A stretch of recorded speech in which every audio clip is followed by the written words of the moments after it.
Channel world of sociology student, जैसा कि हमारे इम्पोर्टेंट क्वेश्चन की 1000 वाली सीरीज़ चल रही थी, उसी में हमने आगे जो किया था क्वेश्चंस वो हमारे 40 क्वेश्चंस तक हुए थे।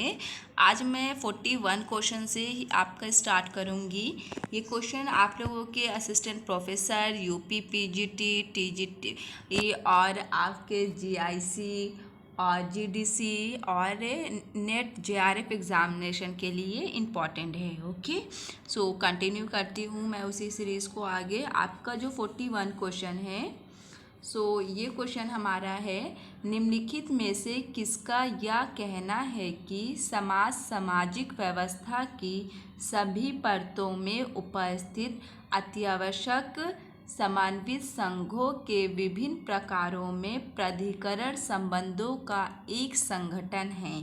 सो ये एक कथन टाइप दिया हुआ है स्टूडेंट, और इसका हमें आंसर बताना है। तो यहाँ पर हम पहले ऑप्शंस देखते हैं। ऑप्शन में हमारे हैं जॉर्ज सिमेल, कोजर, हैबरमास, अडर्नो और डेहरनड्राफ। ठीक है, सो स्टूडेंट यहाँ पे अगर हम देखें सामाजिक व्यवस्था की परतों में, ठीक है, और समन्वित संघ, प्राधिकरण संबंध, तो हमारे सत्ता के संबंध वाली बात कौन करता है यहाँ पे कि सत्ता संबंध का एक संगठन है। प्राधिकरण मीन सत्ता, ठीक है। तो ये अगर हम देखें, हमारे बात करते हैं सत्ता वगैरह के प्राधिकरण की, डेहरनड्राफ। तो हमारा राइट आंसर है डेहरनड्राफ। ओके, अब हम नेक्स्ट क्वेश्चन की ओर बढ़ते हैं। ये देखिए, हमारा नेक्स्ट क्वेश्चन है कि प्रत्येक समाजशास्त्रीय अध्ययन में कुछ समान बाह्य विशेषताओं द्वारा पहले से परिभाषित घटनाओं का एक समूह शामिल होना चाहिए, और इस तरह परिभाषित सभी घटनाओं को इस समूह के भीतर शामिल किया जाना चाहिए। ये किसने कहा है, हमें बताना है। तो हम पहले ऑप्शंस को देखते हैं। ऑप्शंस में हमारे हैं Max Weber, Garfinkel, Spencer, Margaret Mead, Emile Durkheim. ठीक है, अब हम क्वेश्चन पे अगर आए कि हमारा राइट आंसर क्या होना चाहिए, तो यहाँ पे पूछा गया है जो सोशियोलॉजिकल स्टडीज़ में समान बाह्य विशेषताओं द्वारा पहले से परिभाषित घटनाओं को शामिल होना चाहिए। तो अगर हम यहाँ पे देखें, ये समान बाह्य विशेषताएं जो कि पहले से घटनाओं का एक समूह में शामिल होना चाहिए, ये जो कहना है ये हमारे इमाइल दुर्खीम का कहना है। ओके, इमाइल दुर्खीम इसका राइट आंसर होगा। ठीक है, इस लाइन को आप लोग ध्यान रखिएगा, ये सोशल फैक्ट से रिलेटेड लाइन थी हमारी। वहाँ पर ये समाजशास्त्रीय अध्ययन में बाह्यता विशेषताओं की बात करा है इन्होंने। अब नेक्स्ट क्वेश्चन हम देखते हैं। नेक्स्ट क्वेश्चन हमारा है क्वेश्चन नंबर 43। ये किसका मत है कि स्वयं समाजशास्त्र का उद्देश्य उन घटनाओं को एक नया अर्थ प्रदान करना है जिनका अध्ययन अन्य विज्ञान पहले ही कर चुके हैं। हम पहले ऑप्शंस को देखते हैं, मार्क्स, वेबर, दुर्खीम, मोनरोट। तो स्टूडेंट, अब हम क्वेश्चंस की अगर देखें हमारे राइट आंसर क्या होगा, तो क्वेश्चन पे गौर करने पर हमें समझ में आ रहा है हमारा राइट आंसर क्या होगा। आप लोग जल्दी से कमेंट बॉक्स में कमेंट करके बताइए इसको। देखिए, समाजशास्त्र का उद्देश्य उन घटनाओं को एक नया अर्थ प्रदान करना। तो समाजशास्त्र को नया कौन करना चाहता था, अनसामाजिक विज्ञान से अलग कौन करना चाहता था, जो समाजशास्त्र को एक वैज्ञानिक पद्धति के रूप में बताना चाहते थे, उसको अनसामाजिक विज्ञानों से अलग करना चाहते थे, वो हमारे दुर्खीम है। ये मैंने आप लोगों को डिस्कस किया है, पढ़ाया हुआ है। तो इसका राइट आंसर हमारा दुर्खीम होगा। ओके, अब हम नेक्स्ट क्वेश्चन देखते हैं, क्वेश्चन नंबर 44। तो 44 क्वेश्चन हमारा है, भारतीय समाज धीरे बदलता है, कभी कभी शताब्दियों में वास्तव में सांस्कृतिक परिवर्तन आता है। इस कथन में कौन सा परिप्रेक्ष्य इंगित होता है। तो देखिए, ये हमें यहाँ पे बताना है, जो कि यहाँ पे एक लाइन दी हुई है, उसमें हमारा वो क्या चीज़ है। ठीक है, तो ऑप्शंस देखते हैं हम, वो संरचनात्मक प्रकार्यात्मक है या उपाश्रित है, विचारात्मक अध्ययन है या सभ्यतावादी है। तो यहाँ पर देखिए क्या पूछा गया है, समाज धीरे धीरे बदलता है, कभी शताब्दियों में वास्तव में सांस्कृतिक परिवर्तन आता है। देखिए, जब बहुत टाइम के बाद शताब्दी लग जाती है किसी चेंजेस आने में समाज में, तो वो क्या होता है ना कि सभ्यता पूरी हमारी चेंज हो जाती है। जब संस्कृति चेंज होती है, सांस्कृतिक परिवर्तन होता है, तो वो क्या होगा हमारा राइट आंसर यहाँ पर? राइट आंसर हमारा सभ्यतावादी होगा। ओके, ये क्वेश्चन आप लोग कायदे से देख लीजिएगा, क्योंकि ये आया हुआ क्वेश्चन है कि सभ्यतावादी क्या है। ठीक है, नेक्स्ट क्वेश्चन देखते हैं। हमारा नेक्स्ट क्वेश्चन है क्वेश्चन नंबर 45। किसने कहा कि परिवार धीरे धीरे समाप्ति की ओर जा रहा है? तो ये एक कथन है कि परिवार धीरे धीरे समाप्ति की ओर किसने कहा है?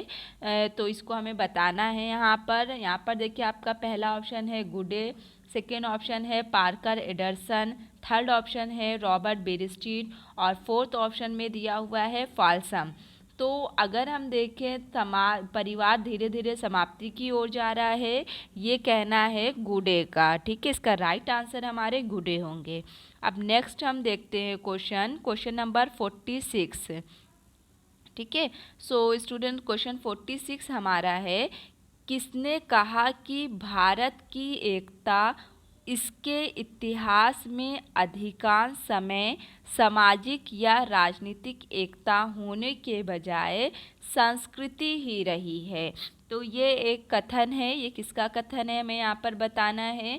एम.एन. श्रीनिवास का है, टी.बी. बोटोमोर का है, अर्नोल्ड टाइनबी का है कि टैलकॉट पार्सन का है। ओके, तो यहाँ पर देखिए, यहाँ पर पूछा गया भारत के इतिहास की एकता की बात हो रही है। ठीक है, वहाँ पे राजनीतिक और सामाजिक होने के बजाय संस्कृति ही रही है। तो अगर हम इस क्वेश्चन को गौर करें तो संस्कृति में हमारी जो मेन यहाँ पर जो थिंकर दिए हुए हैं, चारों में से जो बात करते हैं वो है हमारे श्रीनिवास। ठीक है, राइट आंसर श्रीनिवास होगा। अब नेक्स्ट क्वेश्चन देखते हैं हम, क्वेश्चन नंबर 47। किसके अनुसार समाजशास्त्र का मूल भाव सामाजिक वास्तविकता का पर्दाफाश करना है? तो ये भी बहुत इजी क्वेश्चन है कि सामाजिक वास्तविकता का पर्दाफाश करना ये कौन चाहता था। यहाँ पे पहले हम ऑप्शन देखते हैं, आप लोग जब तक कमेंट बॉक्स में कमेंट करके बताइए इसका answer. Anthony गिडिंग, C.W. Mills, jargon Habermas, Peter Berger. तो यहाँ पर देखिए, जो सामाजिक वास्तविकता का पर्दाफाश करना चाहते थे वो हमारे हैं पीटर बर्जर। ठीक है, इसका राइट आंसर पीटर बर्जर होगा। नेक्स्ट क्वेश्चन नंबर 48 है हमारा। तो यहाँ पर पूछा गया है कि निम्न में से किसका मत है कि मानव समाज का विज्ञान अभी भी शैशवावस्था में है? शैशवावस्था में है, ऐसा बोला है कि मानव समाज का विज्ञान। ठीक है, तो ये हमारे ऑप्शंस में है इमाइल दुर्खीम, मैलिनोवस्की और रेडक्लिफ ब्राउन, कॉम्ट। ठीक है, तो यहाँ पर स्टूडेंट देखिए, मानव समाज का विज्ञान अभी अति शैशवावस्था में है। तो अति शैशवावस्था में जो मानव समाज के विज्ञान की बात करते हैं वो हमारे मैलिनोवस्की हैं। राइट आंसर मैलिनोवस्की है। क्वेश्चन नंबर हमारा अब है 49। क्वेश्चन 49 में पूछा गया है कि किसने कहा है कि समाज में संघर्ष का मूल कारण प्रभुत्व की इच्छा का होना है? तो प्रभुत्व की इच्छा का होना संघर्ष के वे में ये क्वेश्चन है। पहले ऑप्शन हम देखते हैं, वेबर, कोलिंस, मार्क्स, नीत्शे। तो स्टूडेंट यहाँ पे देखिए, समाज में संघर्ष प्रभुत्व की इच्छा का होना की बात करते हैं नीत्शे। राइट आंसर नीत्शे होगा। नेक्स्ट क्वेश्चन देखते हैं, क्वेश्चन नंबर 50। विज्ञान का संबंध विषय वस्तु से ना होकर अध्ययन पद्धति से है, ये विचार दिया है। तो विषय वस्तु की जगह अध्ययन पद्धति यूज़ करने को कौन बोलते हैं हमारे यहाँ पर? पहले हम ऑप्शंस देखते हैं, स्टुअर्ट जेज ने, के डेविस ने, आर बेरस्टीट ने, कार्ल पियर्सन ने। यहाँ पर विज्ञान के संबंध में जो विषय वस्तु ना होकर अध्ययन पद्धति की बात हमारे करते हैं स्टुअर्ट जेज। ठीक है, इसका राइट आंसर स्टुअर्ट जेज होगा हमारा। नेक्स्ट क्वेश्चन देखते हैं, क्वेश्चन नंबर 51। क्वेश्चन 51 है, किसी वस्तु की संरचना उसके अंकों में पाए जाने वाले अपेक्षाकृत स्थायी अतः संबंधों को कहते हैं। तो यहाँ पर जो ऑप्शंस दिए हुए हैं, यहाँ पे ये कथन है, हमको इसके आंसर बताना है। तो किसने कहा है ये कथन? कार्ल मैनहीम ने, एस.एफ. नाडेल ने, एस.एम. जॉनसन ने, टी.बी. बोटोमोर ने। वस्तु की संरचना में अंकों में पाए जाने वाले अपेक्षाकृत स्थायी अंतर संबंध को कहते हैं। तो ये बात करते हैं हमारे एस.एम. जॉनसन। ठीक है, नेक्स्ट क्वेश्चन अब हम देखते हैं। नेक्स्ट क्वेश्चन नंबर 52 है हमारा। या कौन कहता है कि वह राज्य और सरकार सर्वोत्तम है जो सबसे कम प्रशासन करे और जनता के जीवन में कम हस्तक्षेप करे? इसके ऑप्शंस में दिए गए हैं H. Spencer, M. Weber, Ivan Illich, Karl Marx. तो अगर हम इसको देखें तो हमारे ना तो स्पेंसर बात करते हैं इसकी, ना ही वेबर बात करते हैं और ना कार्ल मार्क्स करते हैं बात इसकी। बात करते हैं इवॉन इलीच। हमारा राइट आंसर होगा इवॉन इलीच। ये बात करते हैं राज्य और सरकार सर्वोत्तम मानते हैं और सबसे कम प्रशासन करे, जनता के जीवन में कम हस्तक्षेप करे। ये इवॉन इलीच का मानना था। ओके, अब नेक्स्ट क्वेश्चन देखते हैं, क्वेश्चन नंबर 53। क्वेश्चन 53 हमारा, निम्नलिखित कथन पर टिप्पणी कीजिए। एक कथन दिया गया है, उस पर टिप्पणी करना, मतलब यहाँ पे वो सही है कि गलत है, क्या है, हमको ये बताना है। कथन देखते हैं पहले हम, क्या है? एक व्यक्ति ना तो मानव पैदा होता है ना ही सामाजिक, वरन वह ये दोनों ही बनता है समाजीकरण की प्रक्रिया द्वारा। तो स्टूडेंट यहाँ पे ऑप्शंस अगर हम देखें, सही इनमें से कोई नहीं, गलत, अंशतः सही। तो स्टूडेंट आप लोग जानते हैं व्यक्ति ना तो मानव पैदा होता है और ना ही उसका समाजीकरण हुआ रहता है। ठीक है, ये दोनों वो समाजीकरण की प्रक्रिया के द्वारा होता है। उसमें जब किसी भी बच्चे का जन्म होता है तो उसके साथ सामाजिक होने के लिए या मानव उसको बनाने के लिए उसके साथ क्या होता है? समाजीकरण की प्रक्रिया होती है। समाजीकरण की प्रक्रिया मीन्स उसको सिखाया जाता है चीज़ें।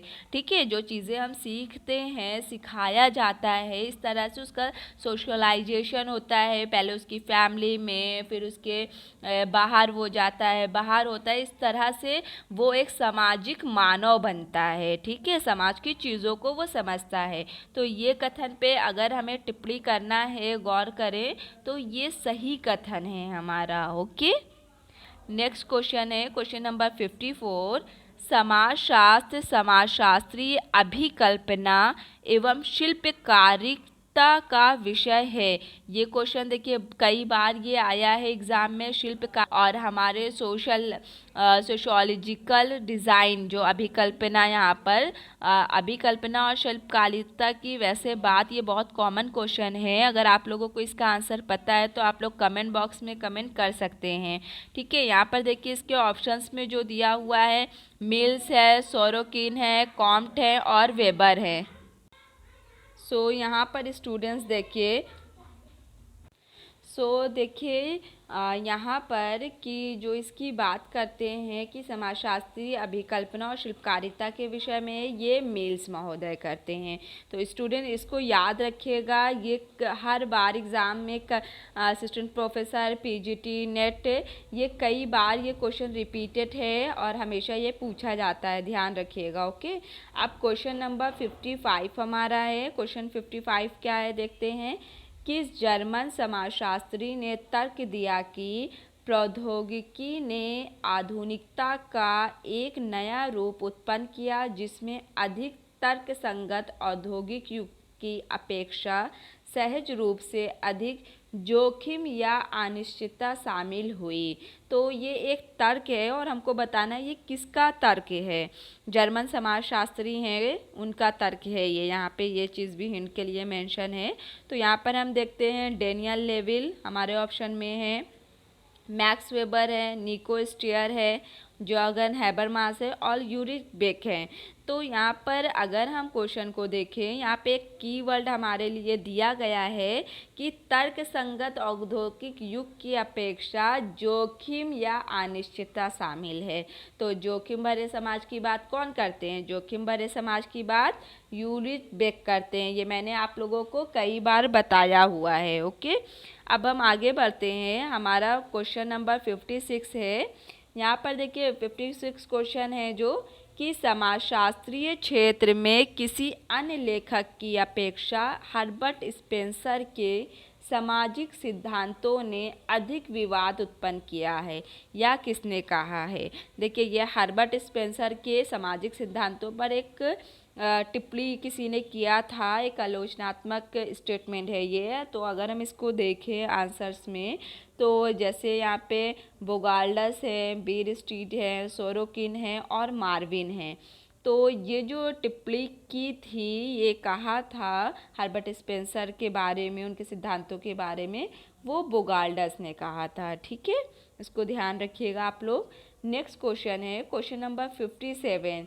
यह कथन किसका है कि भारत में परिवर्तन की दिशा परंपरा उन्मुखीकरण में आधुनिकीकरण की ओर रैखिक विकासात्मक रूप निरूपित करती है? तो स्टूडेंट्स, ये एक कथन है और किसने कहा है? भारत में बोला गया है ऐसा। तो ऑप्शंस देखते हैं। M N. Srinivas, S C. Dubey, Yogendra Singh, Milton Singer. तो स्टूडेंट यहाँ पे देखिए, परिवर्तन की दिशा परंपरा उन्मुखीकरण में आधुनिकीकरण की ओर रैखिक विकासात्मक रूप में। तो परंपरा उन्मुखीकरण और आधुनिकीकरण की जो बात करते हैं यहाँ पे, वैसे तो ये की पॉइंट है, आप लोगों को पता होगा। आप लोग जल्दी से हम मुझे कमेंट बॉक्स में इसका आंसर बताइए। परंपरा उन्मुखीकरण में आधुनिकीकरण, परंपरा और आधुनिकता के सिद्धांत पर ये बेस योगेंद्र सिंह है हमारे। ठीक है, इसको ध्यान रखिएगा। ये कुछ की वर्ड्स होते हैं पकड़ने के लिए हमें आंसर की, राइट आंसर क्या होगा।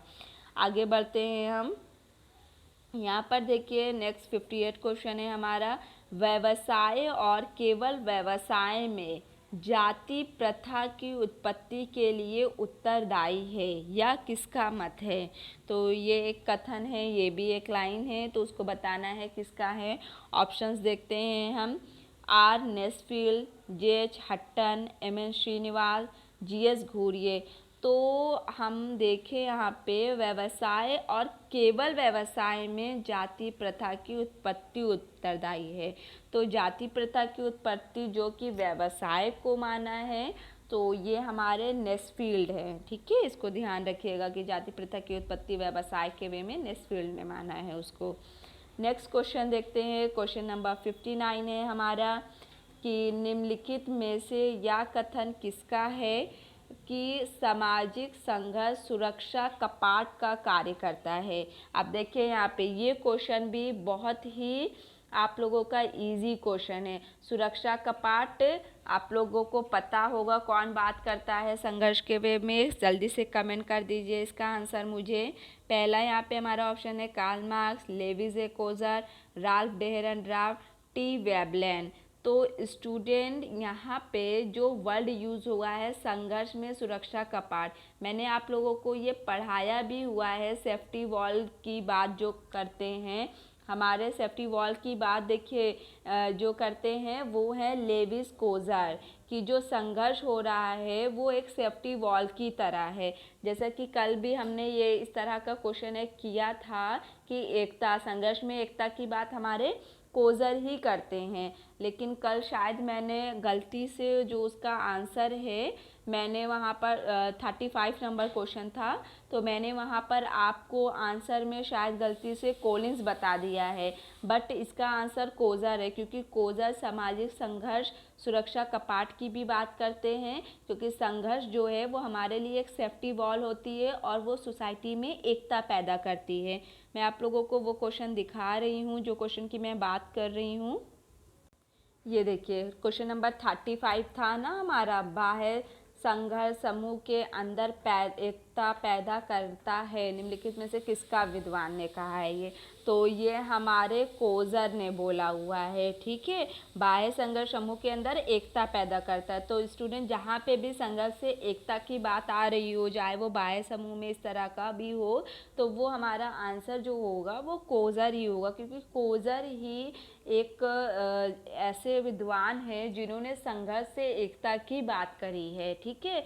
और इन्होंने सेफ्टी वॉल जो अभी हम क्वेश्चन कर रहे थे, संघर्ष में सेफ्टी वॉल की बात, सुरक्षा कपाट की बात भी हमारे कोज़र ही करते। एकता की बात और सेफ्टी वॉल संघर्ष को जो बोला है ये कोज़र ने। ये क्वेश्चन घुमाकर भी बोला, जब पूछा जाता है कि संघर्ष को सेफ्टी वॉल किसने बोला है, तो कोज़र ही होंगे। क्वेश्चन नेक्स्ट देखते हैं हम, क्वेश्चन नंबर 16। स्टूडेंट क्वेश्चन 16 हमारा है कि उत्तर आधुनिकता कोई एक एकीकृत सिद्धांत नहीं है, फिर भी इसमें आधुनिकता से संबंधित विभिन्न सिद्धांतों का सम्मिलन है। ये कथन किसका है? तो यहाँ पर हम ऑप्शंस देखें, हार्वे, जेमसन, रिट्जर और केलनर हमारे ऑप्शंस में हैं। तो एकीकृत सिद्धांत नहीं है, विभिन्न सिद्धांतों का सम्मिलीकृत है, ये बोलते हैं कि जेमसन हमारे, ठीक है। आंसर हमारा बी होगा, जेमसन। स्टूडेंट ये बहुत ही इम्पॉर्टेंट क्वेश्चन है। आपने देखा कि मैंने किस तरह से ये न्यू क्वेश्चन आपने आज किया है। तो आप लोगों को आई होप ये वीडियो पसंद आया हो। आप लोग इस वीडियो को ज़्यादा से ज़्यादा शेयर करिए, जिसमें ये क्वेश्चंस के बारे में और स्टूडेंट्स को भी पता चल सके। और अगर मेरा ये वीडियो आप लोगों को अच्छा लगा हो तो आप लोग चैनल को सब्सक्राइब कर दीजिए, लाइक कर दीजिए, ठीक है। और कोई भी आप लोगों को इशू हो, किसी क्वेश्चंस में कोई प्रॉब्लम हो, तो आप कमेंट बॉक्स में कमेंट भी कर सकते हैं, ओके। और आगे मैं इसी टाइम पर न्यू क्वेश्चन आप लोगों का जो 61 से हमारा क्वेश्चन रहेगा वो लाऊंगी, ठीक है, ये इसी सीरीज़ के आगे। Thank you so much.